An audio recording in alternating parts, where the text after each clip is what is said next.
Don Quixote, author, Miguel de Cervantes, country Spain, genre novel, publication date, 1605 Part 1 1615 Part 2, published in English, 1612 Part 1 1620 Part 2 The ingenious gentleman Don Quixote of La Mancha, modern Spanish, El ingenioso hidalgo in Part 2, Caballero Don Quixote de la Mancha, just Don Quixote published in 2 parts, in 1605 and 1615, Don Quixote is the most influential work of literature from the Spanish Golden Age and the entire Spanish literary canon.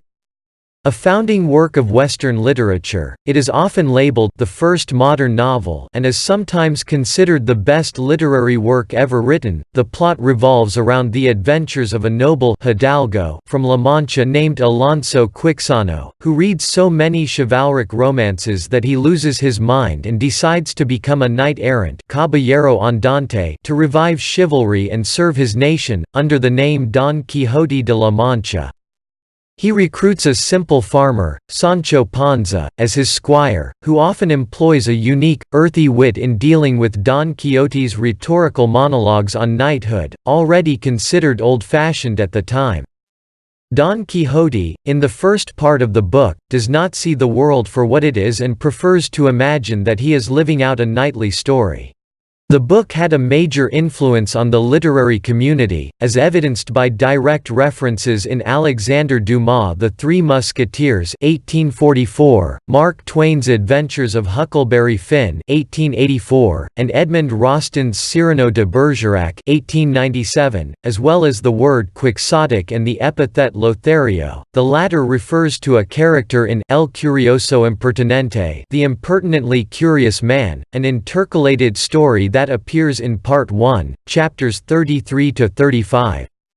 The 19th-century German philosopher Arthur Schopenhauer cited Don Quixote as one of the 4 greatest novels ever written, along with Tristram Shandy, La Nouvelle Héloïse, and Wilhelm Meister's Lekrjahre.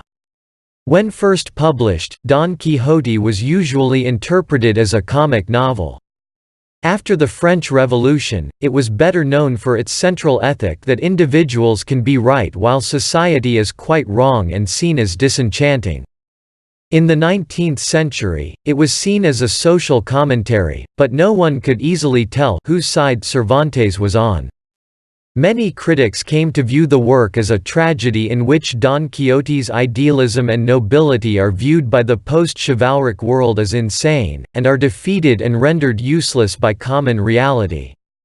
By the 20th century, the novel had come to occupy a canonical space as one of the foundations of modern literature.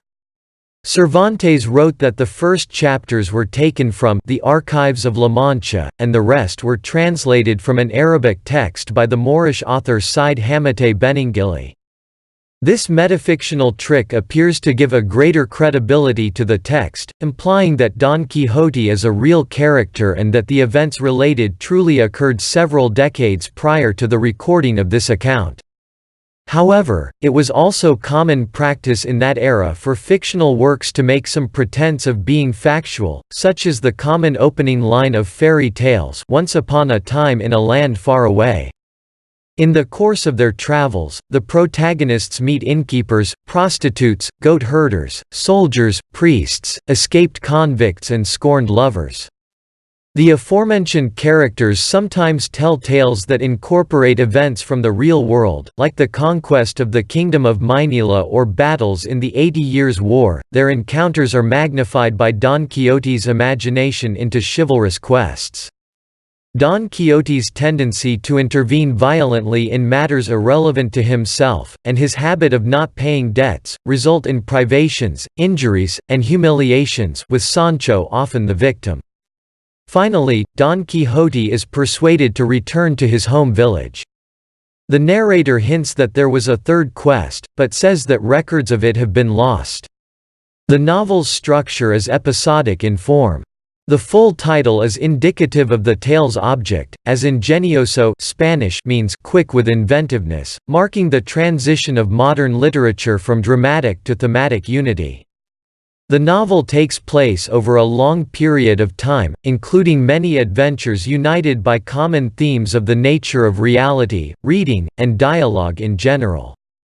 Although burlesque on the surface, the novel, especially in its second half, has served as an important thematic source not only in literature but also in much of art and music, inspiring works by Pablo Picasso and Richard Strauss. The contrasts between the tall, thin, fancy-struck and idealistic Quixote and the fat, squat, world-weary Panza is a motif echoed ever since the book's publication, and Don Quixote's imaginings are the butt of outrageous and cruel practical jokes in the novel. Even faithful and simple Sancho is forced to deceive him at certain points. The novel is considered a satire of orthodoxy, veracity and even nationalism. In exploring the individualism of his characters, Cervantes helped move beyond the narrow literary conventions of the chivalric romance literature that he spoofed, which consists of straightforward retelling of a series of acts that redound to the knightly virtues of the hero. The character of Don Quixote became so well known in its time that the word quixotic was quickly adopted by many languages. Characters such as Sancho Panza and Don Quixote's steed, Rocinante, are emblems of Western literary culture. The phrase tilting at windmills to describe an act of attacking imaginary enemies or an act of extreme idealism derives from an iconic scene in the book. It stands in a unique position between medieval chivalric romance and the modern novel. The former consist of disconnected stories featuring the same characters and settings with little exploration of the inner life of even the main character. The latter are usually focused on the psychological evolution of their characters. In Part 1, Quixote imposes himself on his environment. By Part 2, people know about him through having read his adventures, and so, he needs to do less to maintain his image. By his deathbed, he has regained his sanity, and is once more Alonso Quixano the Good. Nominated as one of America's best-loved novels by PBS's The Great American Read 10 years ago, the Academies of the Spanish language conceived of a Don Quixote for everyone. Now, it is being re-released, in a limited edition to commemorate the 400th anniversary of Cervantes' death. 2015 and 2016 bring with them two special Cervantes anniversaries.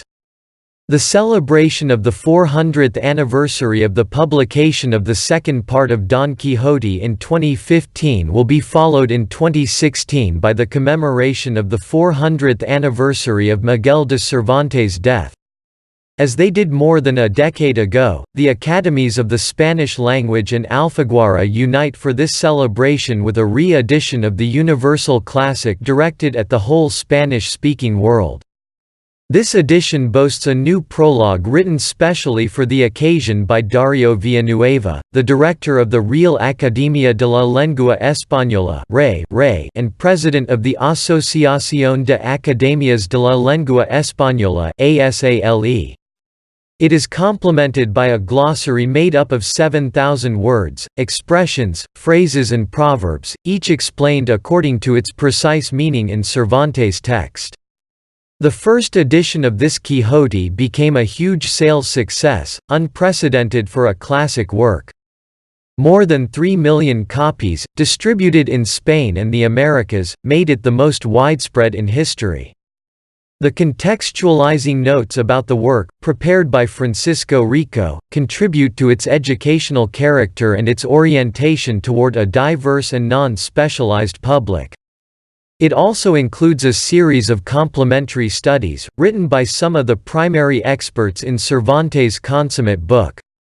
As such, Mario Vargas Llosa analyzes the modernity of Don Quixote in A Novel for the 21st Century. Francisco Ayala reflects upon the construction of the novel's characters in The Invention of the Quixote, and Martín de Riquer analyzes the work in the biographical context of the author in Cervantes and Quixote. For their part, José Manuel Blecua, Don Quixote in the History of the Spanish Language, Guillermo Rojo, Cervantes as a linguistic model, José Antonio Pascual, The Linguistic Registers of Don Quixote, The Ironic Distance from Reality, Margot Frank, Orality, Writing, Reading, and Claudio Gillen, The Course of Cervantes' novel, Perspectives and Dialogues, deal with different aspects related to the Spanish language in Cervantes' work. Joining all this is the current director of the Real Academia de la Lengua Española, RE, Dario Villanueva, who wants to take advantage of the golden opportunity that the release of this new edition offers, to give an explanation of some of the reasons for the high recognition that Don Quixote has gained from the date of its publication until today, as well as its clear modernity, before reminding us that Don Quixote was the work chosen in 2002 as the best novel of all time, even ahead of In Search of Lost Time by Proust and War and Peace by Tolstoy, in a survey conducted by the Swiss Writers' Association of 100 authors from around the world.